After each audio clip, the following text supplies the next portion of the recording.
మణిద్వీపం అనేది ఒక అద్భుతమైనటువంటి ప్రపంచం. ఈ సమస్త లోకాలు ఎన్నున్నాయో ఈ సమస్త లోకాలన్నిటికీ కూడా సరి సమానంగా ఛత్రము వలె, అంటే అన్ని లోకాలన్నిటిని కూడా కవర్ చేస్తూ ఉన్నటువంటిదే ఈ మణిద్వీపము.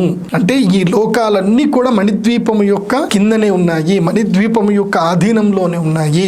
ఆ మణిద్వీపము ఈ సమస్తమైనటువంటి అఖిలాండ కోటి బ్రహ్మాండములన్నిటికీ కూడా నాయకి అయినటువంటి జగన్మాత యొక్క శ్రీపురము అంటారు. ఆ శ్రీపురము జన్మ జన్మాంతరాల అదృష్టం ఉంటే తప్ప, కొన్ని కోట్ల కోట్ల కోట్ల జన్మలు ఎత్తుతే తప్ప మనకి ఆ మణిద్వీపము యొక్క సంప్రాప్తి కానీ కలగదు. నిజంగా ఈ మణిద్వీప వర్ణన నేను చెప్తున్నాను అన్నా, మీరు వింటున్నారు అన్నా, మనం ఎన్నో కోట్ల జన్మ పుణ్యం చేసుకుంటే తప్ప చెప్పడానికి నాకు ఆ శక్తి రాదు.